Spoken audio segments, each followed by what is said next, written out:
Well, hello and welcome to the second video in our series we've called Growing Your Three Principal Business Through Love and Understanding. We hope that you enjoyed the first video. And here we are, as promised, with the second video, where we're going to be exploring the place that tools and techniques may or may not have in growing your three principal business. So my name is Sheela Masand, and I'm here with my lovely business partner, Sue Pankiewicz. Hi, yes, hello everyone. I'm a Three Principles mentor and trainer, and together with Sheela, we're collaborating basically on a number of projects. And growing your business for both of us is a favourite that we've come back to now. And I think what we wanted to get out of the way to an extent is the question mark that certainly in my experience of learning about the principles has hung over, and it is about, well, what about tools and techniques? Well, as a mentor, I don't see that has anything to do with tools and techniques, generally speaking. Learning about the principles is not enhanced, in my opinion, by the use of any tools and techniques.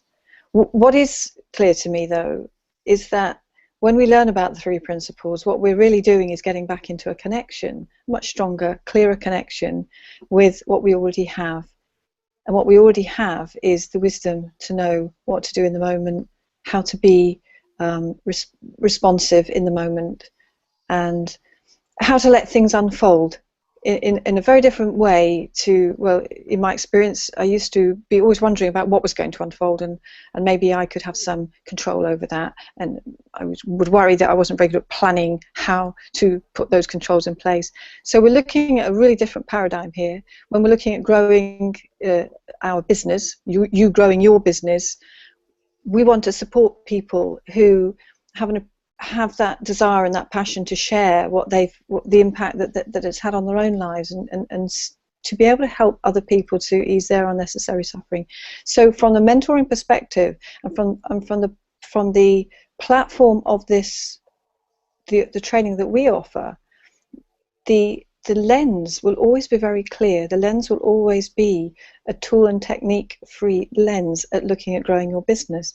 But having said that, what we do appreciate is that wisdom brings us to the point where, when we have clarity, we look around for, well, what's the shortest route?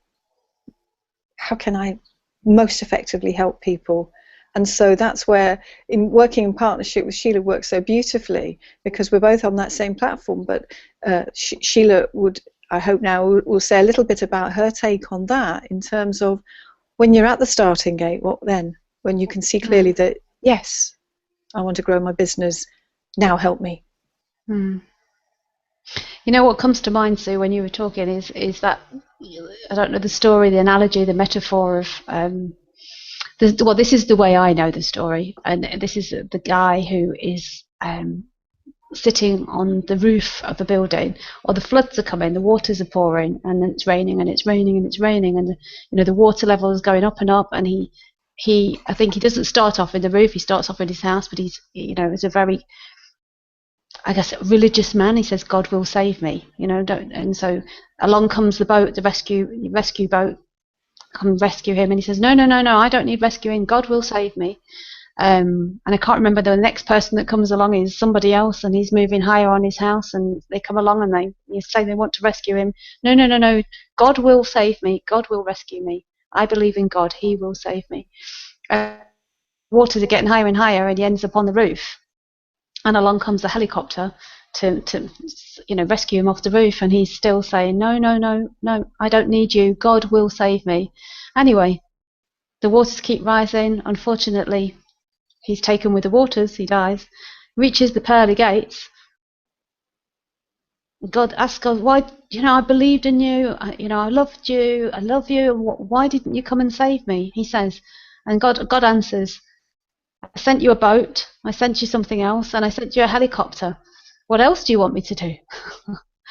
And to me, that's he was ignoring his wisdom in the moment. He was ignoring the help that was there for him. And so the way I see tools and techniques right now is that they're there, they're tools. It's like they're tools to be used to help us along the way. It's like, how do you brush your teeth? How do you brush your teeth without a toothbrush? Okay, you can take your finger, but it's a lot more efficient to have a toothbrush that has been invented by somebody to brush our teeth, along with a toothpaste. It's been invented. Why? Why would we not use something, a ready-made tool that makes sense? Wisdom, common sense, which to me is on the spectrum of wisdom, says use the toothbrush, use the toothpaste. It'd be a lot easier than going back to basics and using your finger or whatever people used to use in the olden days, if that at all. But that's just, to me, a prime example of a tool, and it's there ready for us to use. Why not use it? And as you've so rightly said, Sue, we're looking at who we are through the lens of the three principles, and then wisdom will guide us as to what tools, what strategies, what techniques that are already out there working for other people in the world to use. So kind of wanted to speak about this early on in the video series, because I went through when I came across the principles, I went through a time of feeling quite insecure, because I kept hearing from principles teachers, there are no techniques, there are no tools, and I read into that. Techniques and tools, strategies are bad.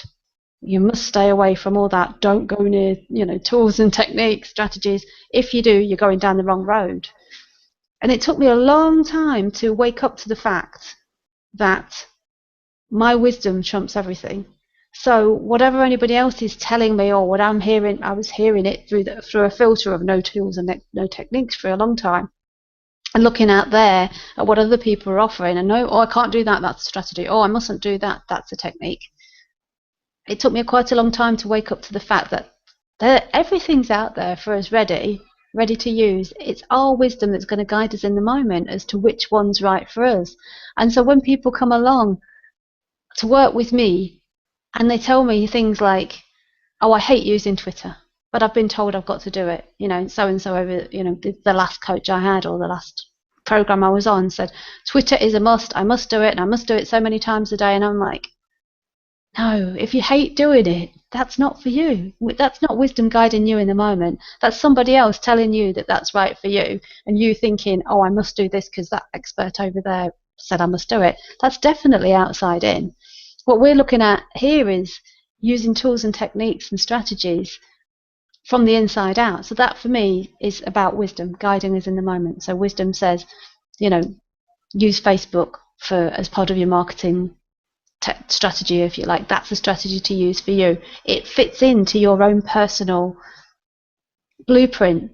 Even before I came across the principles, I'd already seen this as, each of us has what I was calling at that point in time your own intuitive business blueprint. I'd seen that, but when I came across the principles, it was like, and that blueprint, by the way, was pulled together via following your wisdom. I didn't call it wisdom then, but intuition of which tools, which strategies, which techniques are going to work for you in your business.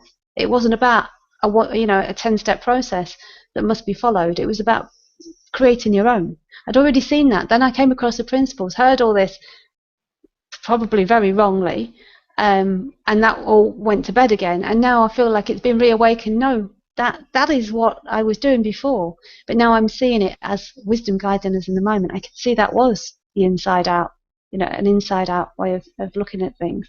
And for me, that's when it feels effortless. That's that effortlessly running your business. Doesn't mean it's not hard work. Doesn't mean we don't spend time learning things and spend time on working hard to put that strategy into place, if you like. A bit like, for us to make these videos, it's been quite hard work learning how to use the technology, getting us on the Google Hangout, between us finding out how to get it onto YouTube. Just, we've worked hard at creating this video series, but we've enjoyed it because we know our end result. We know why we're doing it. We know which way we're pointed in. We know, and it's built on that love and understanding, through love and understanding, because we love to help three principle practitioners do what they want to do. We love to help end unnecessary suffering, just the same as three principle practitioners out there are wanting to do. So that's my take on tools and techniques. And I don't know how short and brief I've kept that, but I realise that we want to keep these short and sweet, so I'm going to stop there. Well, I think what you said is really important. And certainly if I just look, and this is brief, if I just look at my own journey on growing a three principles business, I had a lot of thinking that got in the way for a long time. And I know how that felt. I also knew how real all my reasons looked to me, and how convinced I was that actually I was on the right track. And a bit like the man on the roof to some extent, I'll wake up one morning, I'll know how to do this thing. And my awakening came when I had a thought, well, I wonder what coaching would really be like, because I'd had an idea about it. No, I'm not going to be told what to do. I don't want to be forced into this. I've seen what other people do. It's not for me. So I've made up this whole thing anyway. And it was through mentoring and then actually jumping on your course, Sheela, that woke me up to, well, I might have been like that sleeping person for 10 years and not woken up with some instinctive knowing about how to organize X, Y, and Z. There's also a lot of common sense that woke up in me too, and a lot of connection to how these things flow more effortlessly. But getting help and getting some guidance, certainly for me, and it was in the form sometimes of using a tool. Without a shadow of a doubt. But there was never a blurred line between that, and there's not a tool that we were offering to help people understand the principles. It's the post that. So to be able to, in my mind, what I liked was that fusion of learning about the deepening mind and grounding my understanding of the principles at the same time as having someone offer me the way forward in a really neat way. I didn't have to reinvent things that were already out there that were neat and efficient. So I think really we should wrap it up now. Okay. I hope that's been clear to people. Well, me too. And I love what we've created. This Inside Out Business Retreat, which is fabulous because we're sticking with that. Love and understanding. That's the place that we're coming from with our business retreat. And I think that what we're offering is something unique in the sense of, as you've said, we're looking at this through the three principle lens. We're looking at your business through the three principle lens, and that's largely your role. So as the mentor on this program, on this retreat, and I'm there to offer my tools and techniques, maybe along with lots of other stuff as well.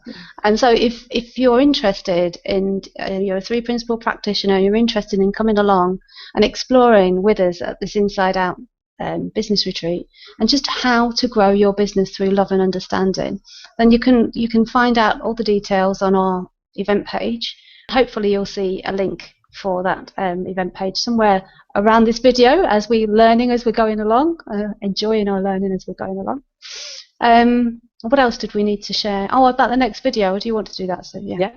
Okay, so in preparation for the next video, the question we're throwing out there is the dreaded one, which is getting past the question, and so what do you do? It can be asked at a networking meeting, it can be asked at a dinner party, it can be asked anytime you get into conversation. And how do we avoid the freeze? How do we avoid also launching in to the whole, confused answer where people say, oh, I wish I hadn't asked. Okay, so it's not that we're going to come up with the answer. It's just like, what's going on there? What was that about? So we hope that we can shed some light on it at least, or throw out some more questions that will help to shed some light on it for you. And once again, we welcome feedback, comments. We welcome you getting in contact with us and just communicating with us about any aspect of this. Because we love to hear from you. If you'd like, in the first instance, to contact me, it's Sue at Principled Wellbeing, which is PRINCI, PLED, Wellbeing, all one word, .com. And I don't know whether you want to offer a bonus on this video, Sheela. Is that appropriate? Oh, well, yes. I was just wondering that. But the next video, where we're talking about what do you do? We're answering that question. We're helping people look at how to answer what do you do question. Yes, there may be a tool that I can share with people on the next video. So it's dangerous. Look out for that one. Okay, so it's goodbye from me, Sue. And goodbye from me, Sheila. Take care. Bye. Bye.